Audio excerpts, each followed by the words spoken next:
Cuando empiece a grabar voy a... Allí está, recording. Bueno,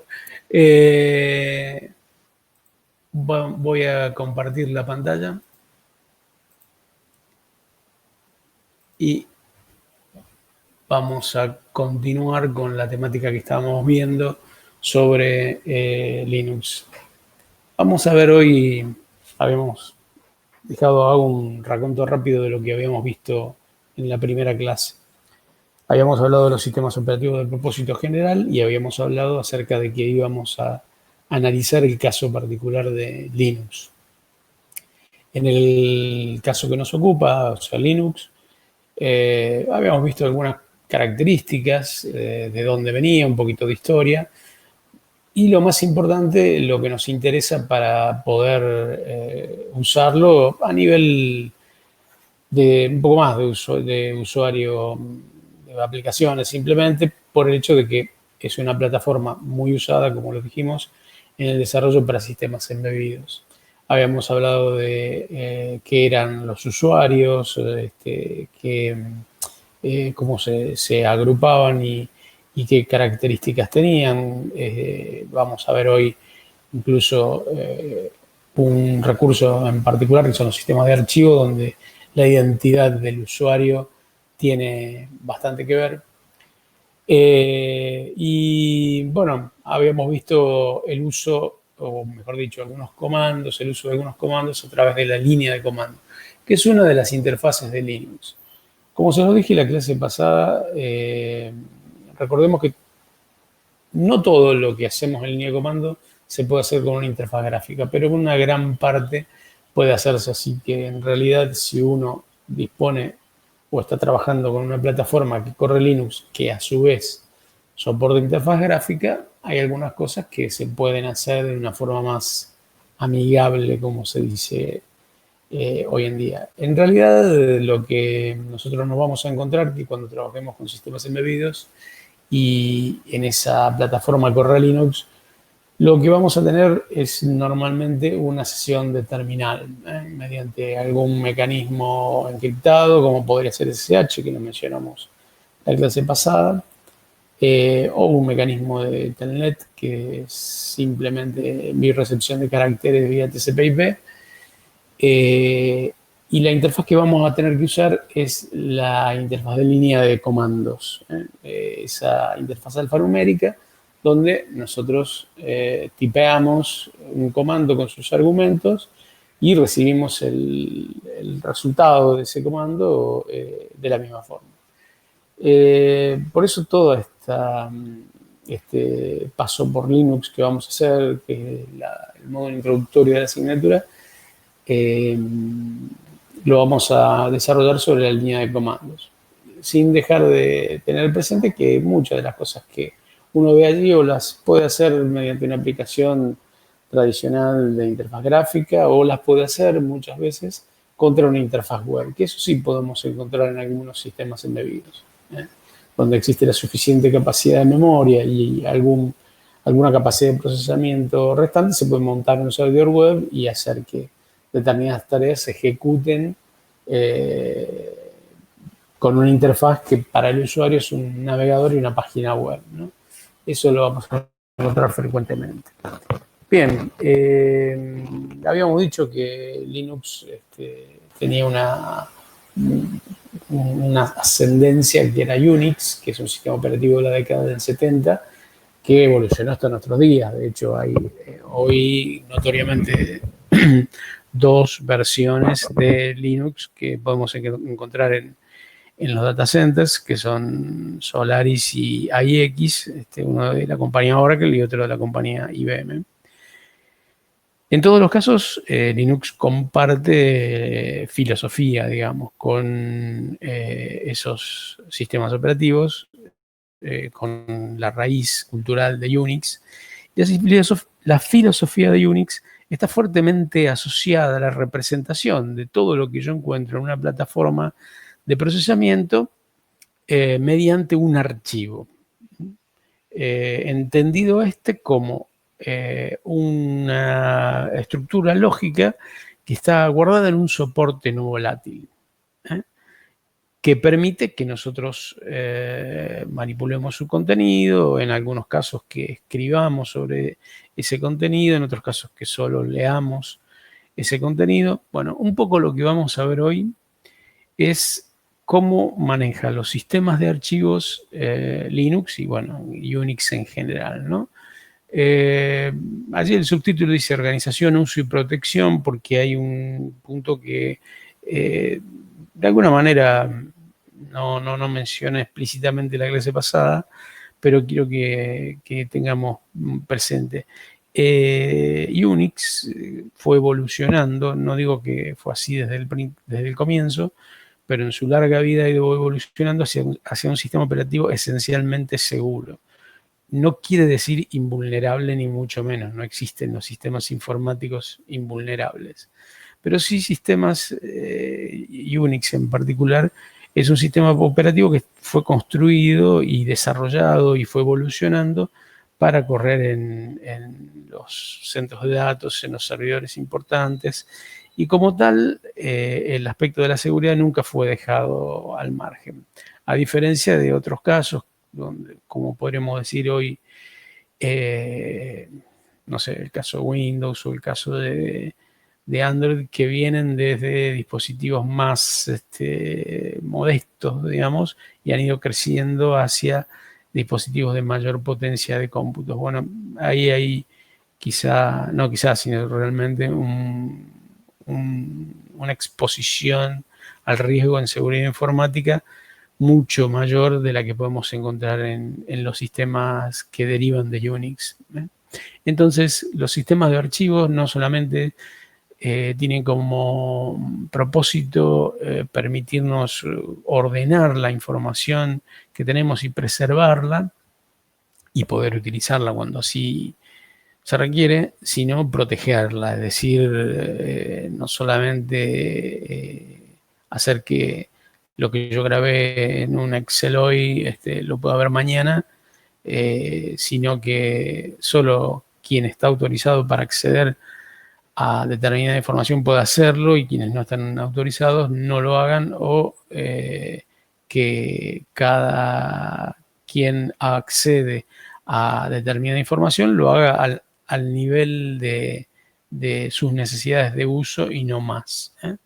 Vamos a ver una cantidad de cosas que hay construidas en los sistemas de archivos a partir de esta concepción.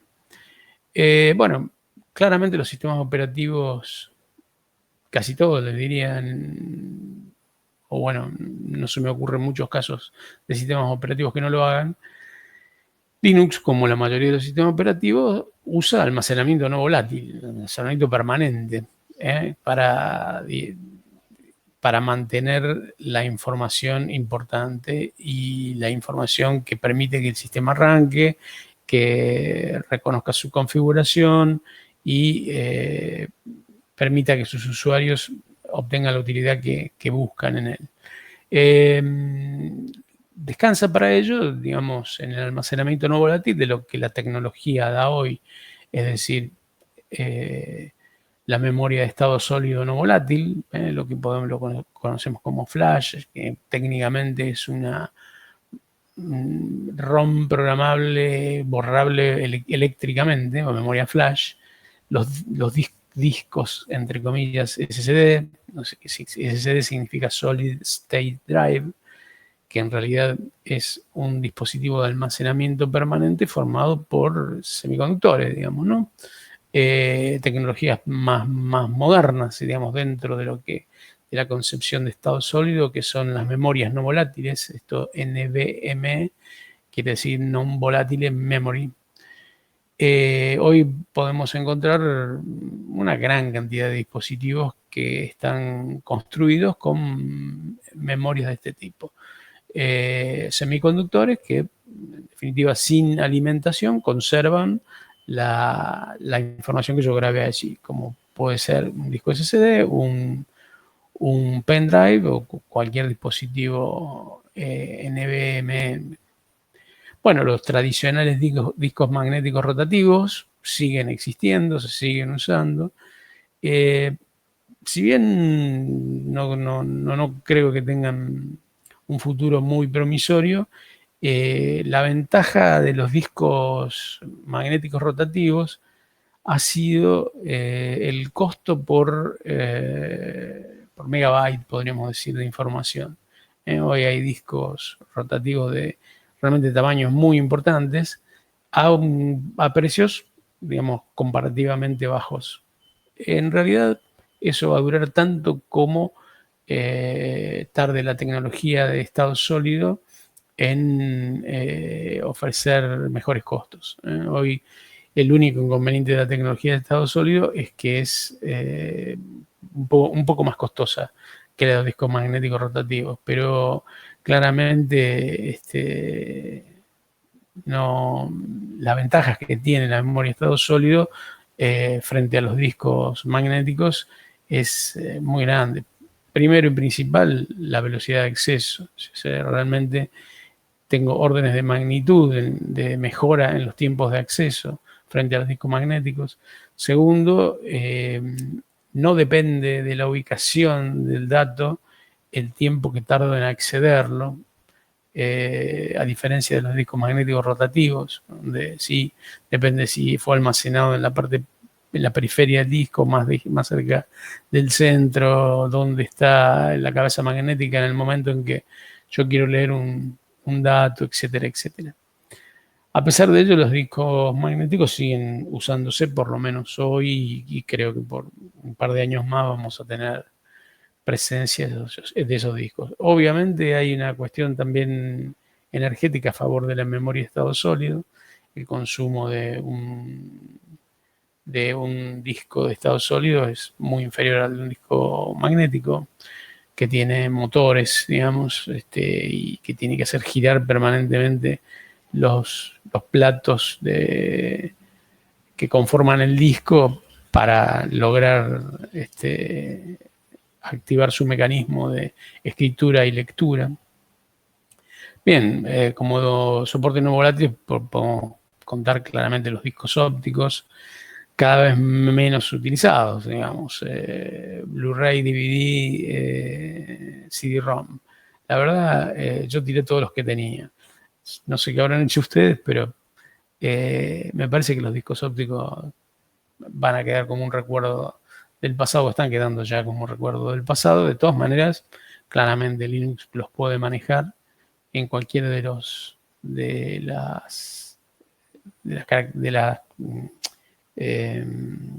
los tipos que les mencioné. Y bueno, las cintas magnéticas que realmente hoy están reservadas para el almacenamiento de cantidades gigantescas de información. Estamos hablando de, no sé, exabytes, digamos, una cantidad, un uno seguido de una gran cantidad de ceros, que sobre todo tiene que ver con los sistemas que deben almacenar, conservar grandes volúmenes de información. No menor es la cuestión de que las cintas magnéticas siempre dieron un medio para respaldar la información de un dispositivo, como podía ser un disco, y retirar esa copia y llevársela a otro lugar. Ustedes dirán, bueno, ¿qué tiene de importante eso? Y tiene algo muy importante. Si el data center o el lugar donde está el sistema se prende fuego, con él pierdo el sistema o me roban el servidor o lo que fuere, yo no tengo los datos. Mucho más valioso que cualquier hardware son los datos. Entonces, las cintas magnéticas dan la posibilidad de hacer una copia, lo que se denomina un backup de la información relevante, la información importante, y lo más importante, llevárselo a otro lado. Claramente hoy con la difusión de la nube, de los servicios en la nube y el backup a través de internet, etcétera, etcétera, eso también se está perdiendo de alguna manera, pero las cintas magnéticas tienen a su favor que aún tienen una mejor relación de costo por megabyte, por por unidad de almacenamiento que los discos magnéticos. O sea, realmente es una fracción ínfima el costo, y en los ambientes corporativos, digamos, las empresas y organizaciones importantes se usan como dispositivos de backup.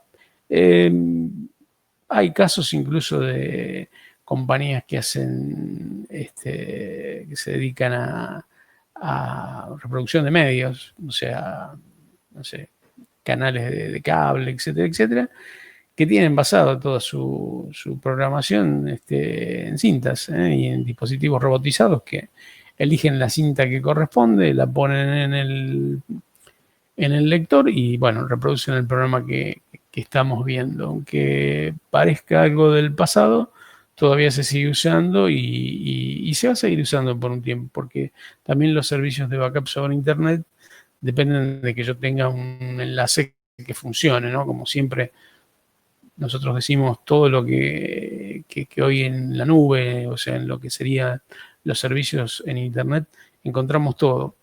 Sí, eso es cierto en la medida en que tengamos un enlace a Internet. Claramente cuando no tenemos un enlace a Internet porque el proveedor, al proveedor se le cayó el enlace que conecta nuestro router o un inconveniente de ese tipo, no tenemos disponibilidad de ninguno de esos servicios, con lo cual en algunas aplicaciones se siguen utilizando cinta magnética. Claramente, en lo que es el panorama de sistemas embebidos, los dispositivos que importan son los de estado sólido, porque en definitiva a nadie se le va a ocurrir conectar un disco rígido a un sistema embebido.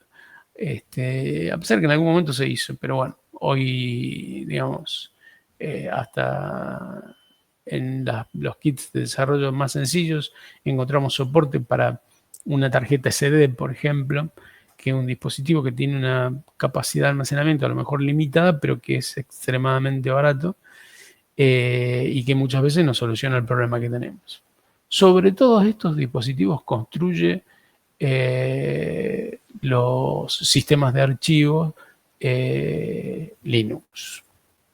Bien, sobre eso arma una visión lógica de esos dispositivos que tienen un nombre. En realidad esto no es originario de Linux, fue evolucionando desde otros sistemas operativos que vienen usándose en los centros de datos de cierta importancia. Arma volúmenes lógicos. Esos volúmenes lógicos permiten, digamos, mostrar al sistema operativo por ejemplo, unir dos discos de 2 terabytes y mostrarle 4 terabytes. O al revés, usar dos discos de 4 terabytes en paralelo para que los dos se muestren como una sola unidad de 4 terabytes, pero con una duplicación. ¿Para qué sirve la duplicación? Bueno, para tener redundancia, para que si uno de los dispositivos deja de andar, no pierda yo, usuario, mi información que estaba almacenada allí porque tengo el segundo dispositivo físico, ¿no? Entonces, bueno, sobre esa capa de dispositivos físicos hay una capa de software que los muestra agrupados a través de un esquema que decide, digamos, el administrador del sistema. Cuando yo quiero ver en Linux en particular qué dispositivos físicos tengo, en general, digamos, en general con todos los dispositivos pasa. Todos los dispositivos tienen su representación en un directorio que se llama /dev. Dev viene de devices. Si ustedes se fijan, vamos a abrir una terminal. Ahí.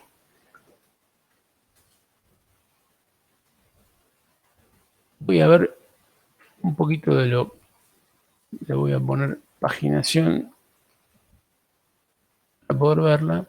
Bueno, ustedes se fijan, hay una cantidad de archivos, pero en particular quería mostrarles esto.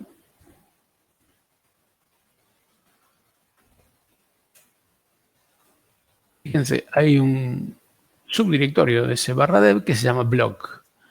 Bueno, allí tengo representados esto que me interesa mostrarles, SDA y SDB. SDA y SDB son dos dispositivos que tiene la computadora sobre la cual yo estoy desarrollando esta clase.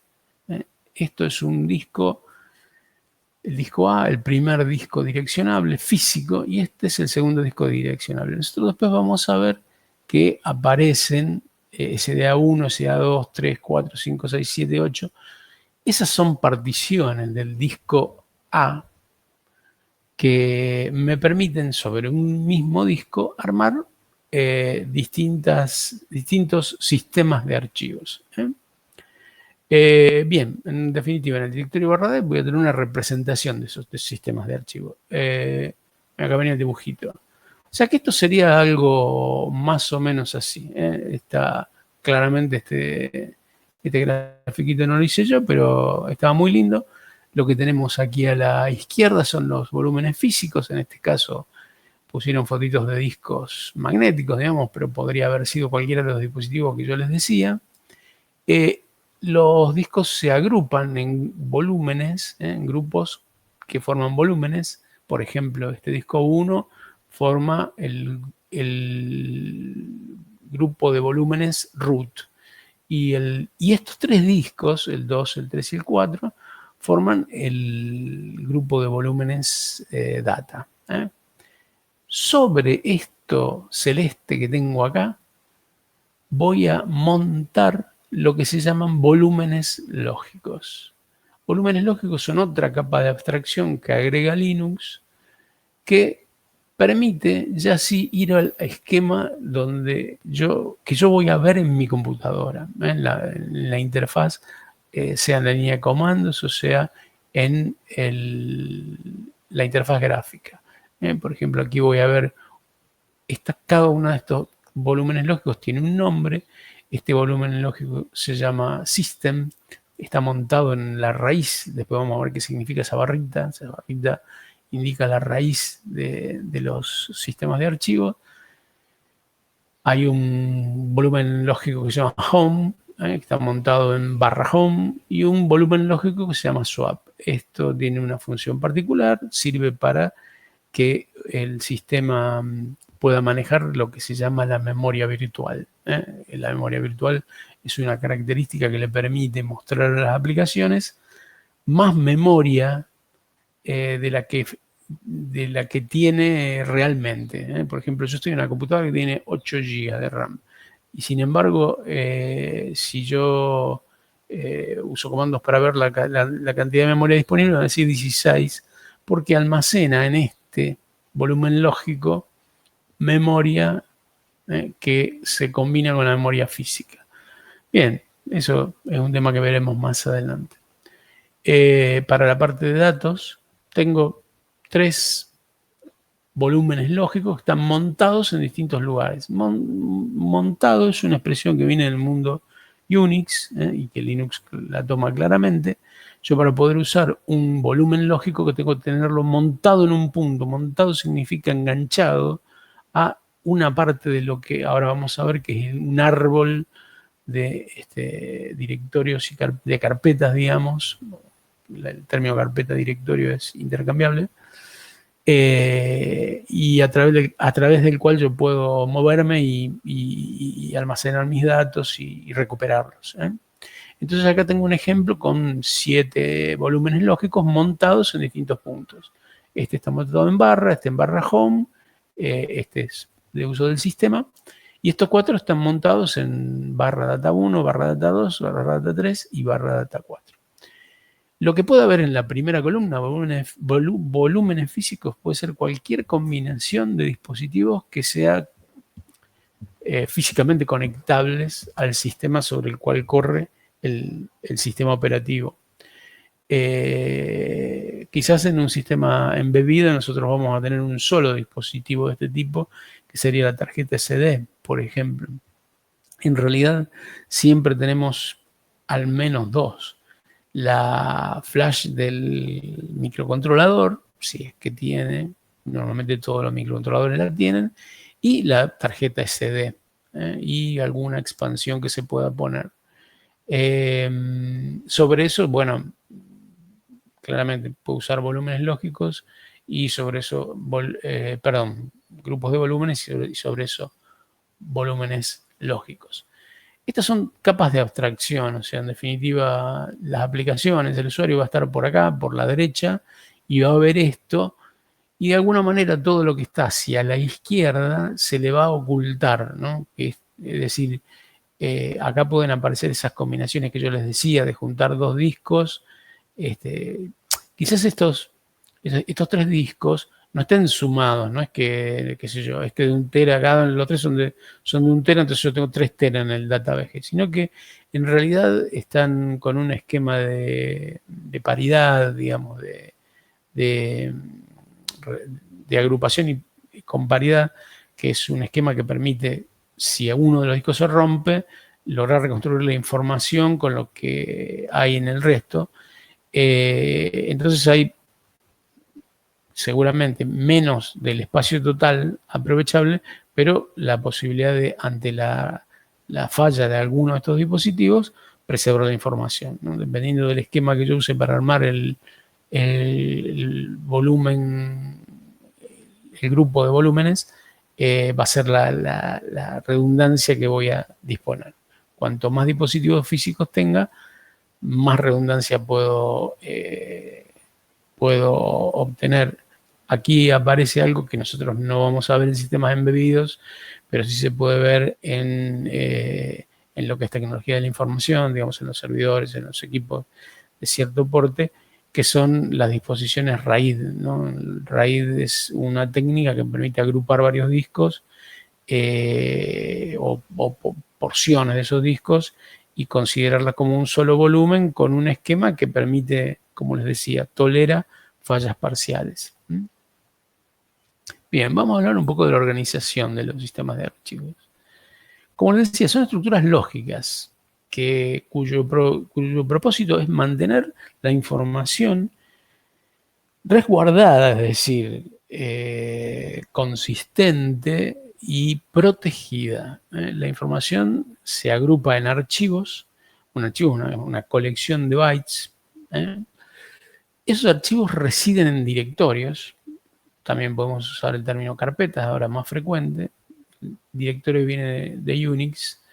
En la jerga que heredamos un poco de Windows, viene con el nombre carpetas es lo mismo, digamos, es una agrupación de archivos.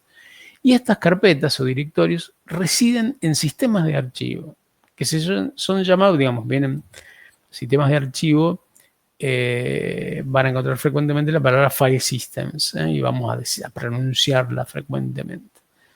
La característica que tiene Linux para el manejo de sus sistemas de archivo, de sus file systems, está heredada de Unix también, y es una organización jerárquica. En eso es compartido tanto con Windows como con Android, como con iOS, es decir, prácticamente con los sistemas operativos usados por el 99,9% de las plataformas de cómputo del mundo.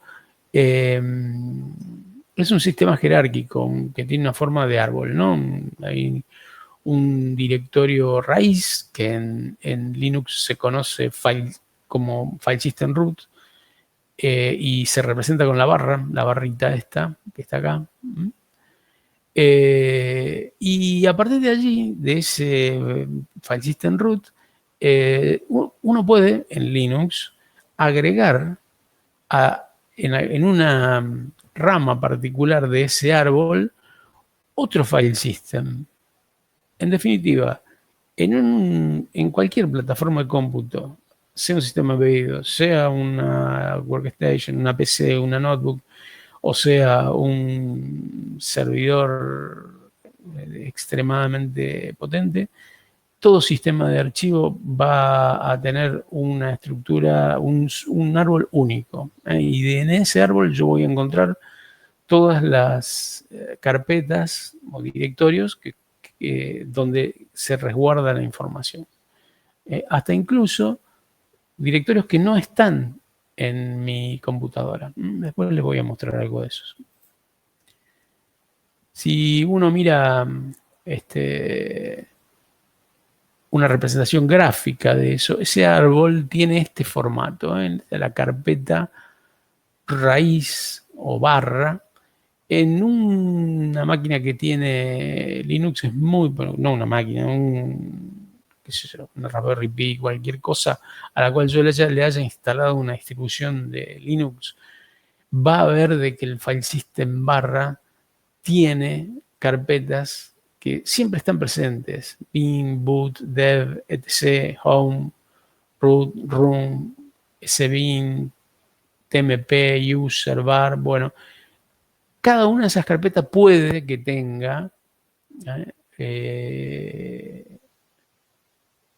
carpetas que están, subcarpetas, digamos, ¿no? Por ejemplo, esta que está acá es barra, la que estoy señalando, tiene un nombre que es barra user barra bin. Y dentro de este barra user barra bin hay archivos. Lo mismo pasa con el local y así con cada uno de ellos. Estas líneas punteadas que están acá se llaman enlaces. En Linux es posible crear una especie de alias que vincula a bin con barra user barra bin, por ejemplo, ¿no? O con cualquier directorio o con cualquier otro. ¿Para qué sirve eso? Bueno, a veces para preservar la compatibilidad de aplicaciones que esperan encontrar un determinado nombre de archivo, otras veces para simplificar la vida al usuario o el operador que está haciendo tareas de mantenimiento sobre el sistema, y sobre todo para poder dar una visión simplificada de a lo mejor un árbol que tiene demasiadas hojas. A mí solo me interesan algunas, ¿no? Bueno, hay forma de crear estas líneas punteadas que se llaman enlaces simbólicos. Bueno, si ustedes tienen una computadora con Linux o cualquier, una PC o qué sé yo, pusieron un VirtualBox y corren un Linux ahí arriba, seguramente tienen un programa que se llama File Manager o Nautilus o navegador de archivos o explorador de archivos, algo parecido a lo que tiene Windows, el explorador de Windows, que les muestra esto en forma gráfica como lo estamos viendo. Y bueno, generalmente en dos paneles les muestra a la izquierda el árbol y a la derecha los contenidos, ¿no? Bien, vamos a ver algunas cosas prácticas. Ahí tienen algunos ejemplos. Esto es un disco magnético abierto, todos lo habrán visto. Esto todos sabemos lo que es. Esto que está acá, fíjense qué interesante, es un disco de estado sólido de 2 terabytes. Por eso decía que los discos magnéticos tienen su destino marcado y es el olvido. Esto es otro ejemplo de un disco de estado sólido. Este en particular es de tecnología NVMe, que significa memoria no volátil. Y fíjense de que en una tarjetita que, bueno, tiene su tamaño, pero es sensiblemente menor en peso y en consumo energético que un disco magnético cualquiera sea, o de la misma capacidad, tengo 2 terabytes. Realmente es bastante importante. Bien, bueno, vamos a ver un poquito los comandos básicos para trabajar con los file systems, los discos y las particiones. Esto es un laboratorio que, si no existiese el COVID, lo estaríamos haciendo. Comandos muy sencillos. Dice correr esos comandos. Vamos a... Perdón. Lo que quería era redimensionar esto.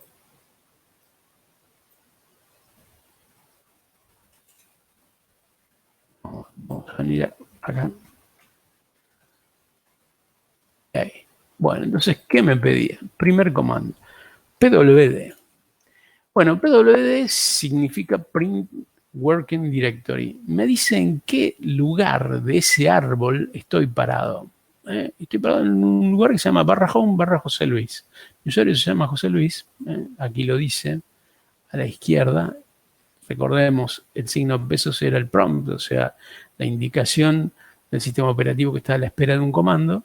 Y aquí me dice que yo soy el usuario José Luis, y ese arroba tiene puesto el nombre del host. Estoy trabajando en una máquina cuyo nombre es J. Simón. Bueno, bien egocéntrica.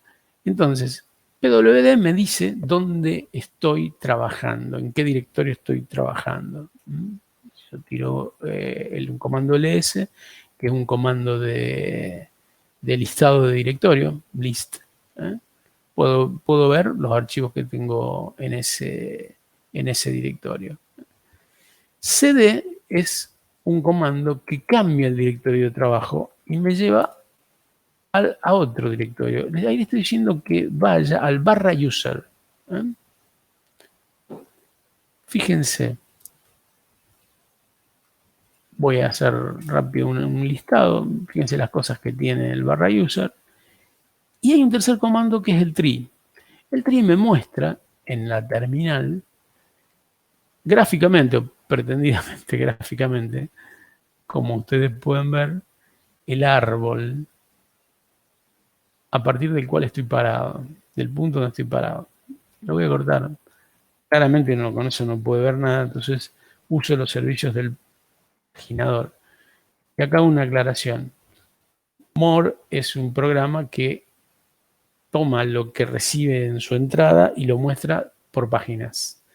Y este simbolito que está acá se llama, esa barrita vertical se llama pipe.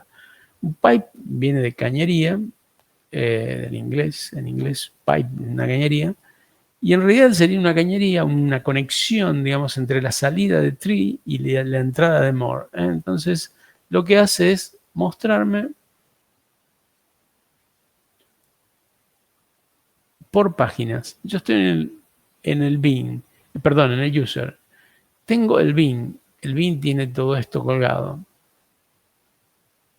Sigo, bueno, fíjense todo lo que tiene, ¿no? Realmente hoy hay, así como el kernel tiene 25 millones de líneas, debe haber 25 millones de archivos en una distribución. No, no tanto no, pero hay, bueno, me puedo cansar acá de darle, que jueguen con esto si, todo cuanto puedan. Les da una representación, entre comillas, gráfica, claramente en una consola alfanumérica. Esto es mucho más lindo cuando uno lo ve en una pantalla gráfica. Pero la pantalla gráfica ustedes la conocen, la que pueden ver, como les decía, con el explorador de archivos de Linux, cualquiera, hay varios exploradores de archivos, pero el que viene estándar con la distribución que ustedes usen, el que viene con la distribución que yo estoy usando acá, es un navegador de archivo bastante común.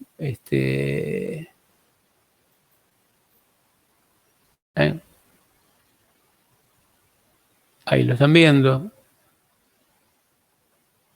Me puedo ir acá, equipo, y si me paro en el user, que es donde estamos, bueno, veo en una forma un poquito más agradable lo que está acá. Claramente tengo que tener una interfaz gráfica para poder hacer esto. Hoy, o como les decía hoy, a nosotros lo que nos interesa es poder usar la interfaz de consola. Bien, ¿alguna pregunta hasta acá? No. Bien, bien. Estoy diciendo cosas que son bastante comunes, cualquiera que haya usado, no solamente Linux, Windows, digamos, también las ve. Bueno, algunas cosas que nos permiten ir un poquito más adentro del análisis del almacenamiento. Lo primero que vamos a ver, fíjense, esto es parte del lab, ¿no? Me dice cat bueno, les había dicho la clase pasada, es un comando que simplemente toma un contenido de un archivo y lo vuelca a pantalla. 。 . 。 . 。 . 。 . 。 . 。 . 。 . 。 . 。 . 。 . 。 . 。 . 。 . 。 . 。 . 。 . 。 . 。 . 。 . 。 . 。 . 。 . 。 . 。 . 。 . 。 . 。 . 。 . 。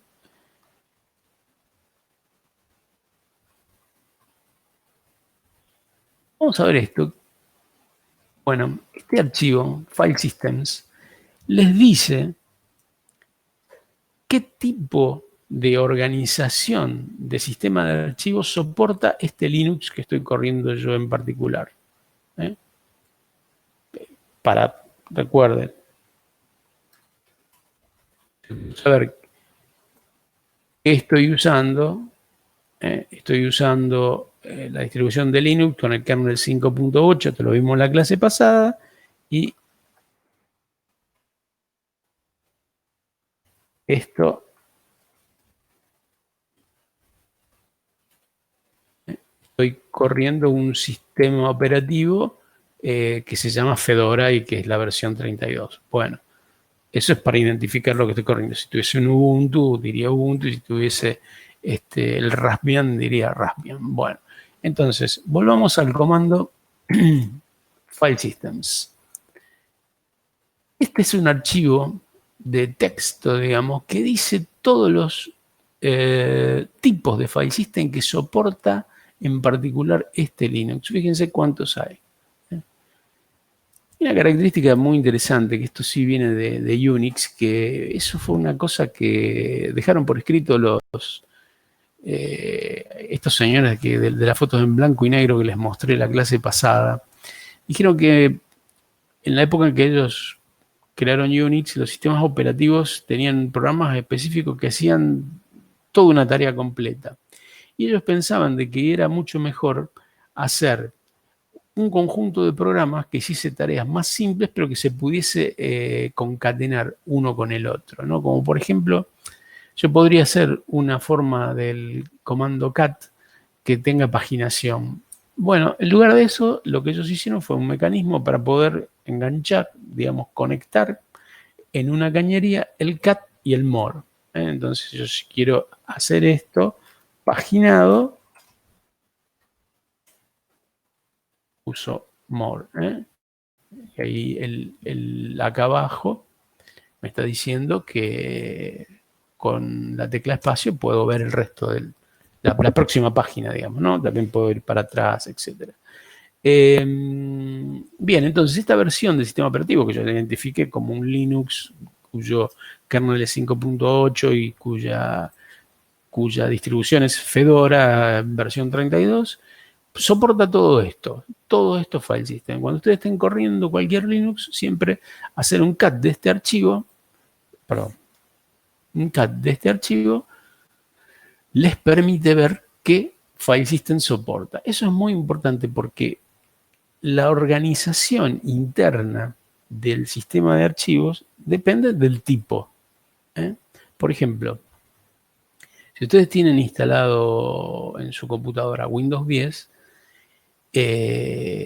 la organización del volumen C, digamos, donde está instalado el sistema, seguramente es un tipo de sistema de archivos que se llama NTFS, que es un sistema de archivos que creó Microsoft para sus sistemas operativos. Los pendrives generalmente se formatean con un tipo de sistema de archivo que se llama FAT32, que viene de las versiones viejas de Windows. De hecho, el número 32 viene de la época en que 32 bits era algo revolucionario, todos los sistemas operativos son de 64, digamos. La verdad es que si yo quiero en algún momento ver un sistema de archivos que está formateado con una determinada organización, lo que tengo que hacer es tengo que tener un módulo que soporte ese tipo de file system. Haciendo este comando que vimos aquí, vemos los que soporta por defecto, digamos, ¿no? Bueno, el otro comando que nos propone es ver ls-l en el directorio dev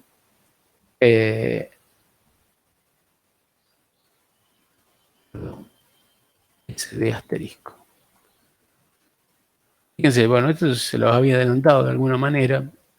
El directorio dev es un directorio muy particular de Linux, contiene, no son archivos propiamente dichos, son representaciones lógicas de dispositivos. Por ejemplo, yo allí voy a ver las interfaces que tenga seriales el sistema, o voy a ver los dispositivos USB, o voy a ver en este caso, los discos, los sistemas de almacenamiento permanente que tenga. Y esto es lo que obtuve buscando en el directorio dev. O sea, tengo un /d/SDA y, como les decía antes, estos numeritos son particiones dentro del mismo disco. Ustedes saben, los discos se pueden particionar y uno puede hacer en cada partición instalar cosas diferentes, puede instalar sistemas operativos diferentes, puede darles integrarlos a distintos grupos de volúmenes, es decir, puede utilizar esa capacidad de particionamiento bastante bien. Y hay también un dispositivo SDB que no tiene ninguna partición creada allí, ¿no? Entonces esto nos permite ver de alguna manera para qué está preparado, para qué dispositivos está preparado, dispositivo de almacenamiento está preparado el Linux sobre el cual estoy trabajando.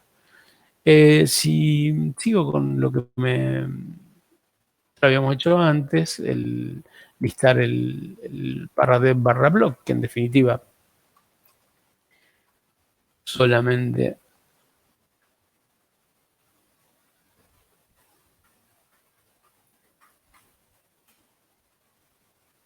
lo que tiene son, fíjense, estas flechitas significan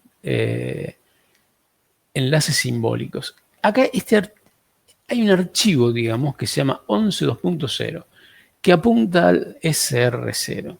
Es un dispositivo, no sé qué, pero no importa. Es un dispositivo y tiene la característica, esta palabrita block. Todos los dispositivos de memoria no volátil pertenecen a una categoría de dispositivos en Linux. Los dispositivos se categorizan en clases. Esas clases establecen ciertas propiedades y ciertas formas en que esos dispositivos son usados. En el caso de los dispositivos de bloque, tienen la característica de que permiten de que uno transfiera y reciba un bloque de datos o uno varios bloques de datos de una sola vez. En los dispositivos, más adelante vamos a ver un poquito de eso. Hay dispositivos tipo carácter que solamente admiten que uno transmita hacia los dispositivos o reciba de los dispositivos datos carácter a carácter, si byte tras byte. Los dispositivos de bloques permiten grabar un bloque, por ejemplo, de 512 bytes o recibir 10 bloques de 512 bytes, etcétera, etcétera. Todo lo que está en el /dev/block puede funcionar así. En realidad, como les mostraba acá, la flechita me está indicando a qué está vinculado, ¿no? Bien. Sigamos con el lab.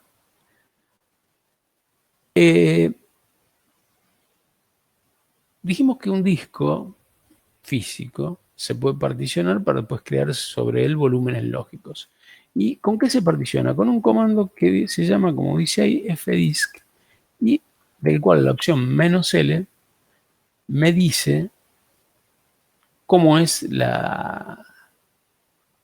esquema en que está particionado. Recuerden, un disco físico podía formar parte de volúmenes lógicos, de grupos de volúmenes, o podía particionarse para que cada una de esas particiones integre volúmenes lógicos. Yo voy a correr este comando, fíjense. ¿Qué pasó? Pasó algo malo, digamos. Dice, permiso denegado. Claro, fdisk es un comando que sirve para particionar un disco. También sirve para destruir las particiones que están en el disco. Claramente, un usuario ordinario no debe poder hacer eso. Eso solo puede hacerlo un administrador. Recuerden, en Linux existe el rol del superuser. El superuser es el root, es un usuario que es el más privilegiado y tiene virtualmente ninguna limitación. Con lo cual, yo no puedo correr comando feliz ni siquiera para leer las particiones. Me va a pedir que yo sea un superusuario. Hay una forma de hacerlo, si uno tiene las credenciales. Fíjense, voy a correr el mismo comando, pero voy a antecederlo de esta palabrita que es otro comando, sudo. Algo hablamos en la clase pasada de sudo, es correr un comando, pero con la identidad del superusuario. Me pide una password. Entonces, esa password yo la establecí cuando instalé el sistema operativo y ahí sí me dejó ver el contenido. Voy a retroceder un poquito, fíjense. Dice, el disco /dev/SDA es de 931,53 gigabytes. Tantos bytes, tantos sectores. Es un disco WDS, bueno, marca, modelo. Las unidades en las que está dividido, las unidades lógicas, el tamaño del sector lógico, el sector físico, etcétera, etcétera. Bueno, y fíjense, qué interesante esto. Acá me dice de esos SDA y un numerito que habíamos visto antes, ¿dónde arrancan? ¿En qué sector arrancan? ¿En qué sector termina? ¿Qué tamaño tiene? ¿Y de qué tipo es? Fíjense de que esto es de otra cosa, es NTFS. No es Linux, no es que yo tenga Windows instalado en esta máquina, ni Dios permita. Pero bueno, el disco venía con una partición de rescate, digamos, una partición de rescate de Windows. Bueno, acá no hay forma de usarlo porque no hay Windows instalado. Pero acá tengo una partición Linux, que es 244 GB. Acá tengo otra partición Linux que es de 289 GB. Acá tengo una de 1 GB. Acá tengo la famosa partición swap, es la que les permite a ustedes aumentar la memoria, aumentar entre comillas, la memoria virtual, digamos.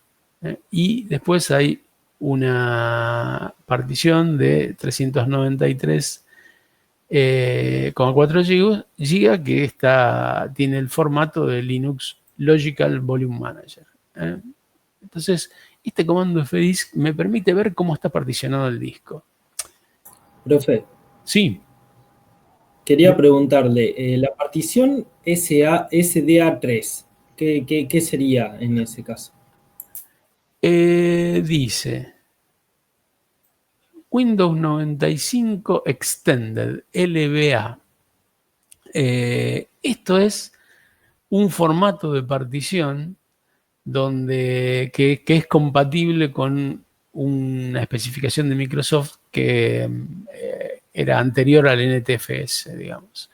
La verdad es que no está usada, digamos, esa partición, ¿no? En realidad está ahí como para formatearla. En definitiva no la estoy usando. Pero bueno, es parte del disco y de hecho figura en la tabla de particiones. Hay una cosa que también hay que ver. Todos los discos tienen una tabla de particiones, pero los discos comerciales ya vienen preformateados y vienen con una tabla de particiones instalada. Uno puede hacer caso omiso de eso y hacer tabla rasa y usar ese comando fdisk que yo les mostré en una versión inocua, que es "-l", que para listar, o sea, para ver lo que tiene, y pasarle por arriba todo y directamente establecer qué es lo que uno debería hacer cuando instala algo desde cero. Esta máquina tiene una larga historia, la más larga historia de uso, quiero decir. Entonces, bueno, es una evolución, un rastro del pasado, digamos, ¿no? Pero bueno, yo en realidad esta partición lo que debería hacer es borrarla y sumarle al espacio libre y después agrandar alguna de las otras particiones, digamos, porque también se puede hacer eso. Como estos son particiones lógicas, yo puedo agrandarlas, achicarlas, digamos, con los comandos adecuados, y en definitiva es por eso que está ahí, digamos. En un disco bien particionado no tendría por qué estar, y menos Windows 95 Extended. Bien, bueno, FX les da, como les dije, mucha información. Claramente debe correrse, y acá en la presentación está puesto con un asterisco, indicando que, bueno, yo quería que les muestre, digamos, esa indicación de falla de que mis permisos no eran suficientes para ejecutar ese comando. Un comentario que creo que ya lo hice, pero lo hago de vuelta. Cualquier comando tiene una ayuda en línea, digamos, en Linux. Yo puedo hacer así, como les estoy mostrando. -help es una convención del desarrollo de Linux actualmente, usar esta forma de acá, que todos los comandos, cuando uno tipea el nombre del comando, espacio, -help, te dé una especie de manual súper condensado. Ven que les dice la forma en que se emplea y las opciones que tiene. Si uno quiere ver las cosas, toda la documentación de fdisk, puede usar el comando man. El comando man es el manual de Linux, es el manual en línea, que dice en fdisk, manipula la tabla de particiones del disco, les dice la forma que tiene, bueno, esto tiene bastantes líneas. Dice quién lo hizo y qué otros comandos se pueden ver. Bueno, eso vale para todos los comandos. En general, todos los comandos tienen man y help, digamos. Bien, hasta acá vimos algo sobre conceptualmente cómo están organizados los discos. Vamos a ver una cosa muy interesante. Queremos saber cómo están usados nuestros discos, los discos que el sistema ya tiene. El comando DH significa disk free. Y si ustedes lo ven acá, fíjense. Esto es un encabezado, en realidad no está remarcado, pero yo lo remarco para que ustedes lo vean. Fíjense. Sistema de archivos, el tipo del sistema de archivos, o sea, por convención, ¿cómo se llama? El tamaño, cuánto tiene usados y cuánto hay disponibles. El porcentaje de uso y en qué dispositivo está montado, en qué punto del file system está montado. Fíjense que yo tengo montados, por ejemplo, acá les voy a dar un ejemplito. En este dispositivo, una unidad cuyo formato es CIFS. CIFS es un formato de Microsoft, es una compartición de Windows, digamos. Yo tengo montado en un punto del árbol de mi sistema operativo que se llama, de mi disco, que se llama /MNT, de montaje, /kitserver /jsimon, tengo montado un recurso que está en este equipo, kitserver.kit.local /jsimon. Así como tengo acá montado otro, por darles otro ejemplo, kitserver.kit.local /capacitación, lo tengo montado en /mount /kitserver /capacitación. O sea, al árbol de directorios que tengo en el disco de mi computadora, le estoy sumando carpetas compartidas por otros servidores. Eso es una capacidad que tiene cualquier Linux, aún el Linux que ustedes instalan en un sistema embebido, en una placa de las que conocen, de las que han usado, y permite montar tanto sistemas de archivo de tipo Linux como pueden ser el X4, que es el estándar actual. Este es el estándar de Linux actual, no es el único y digamos está cambiando, como otros que son de formato CIFS, que es de Microsoft, digamos, un formato propietario, digamos, ¿no?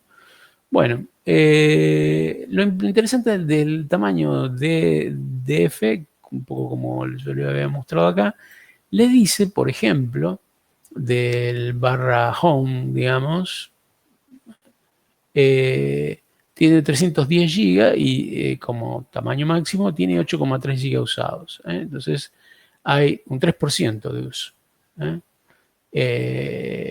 No sé, en el SDA5 tengo un /mnt/ubuntu. Es también un file system de 285 GB que está usado el 65%. Esto que está acá.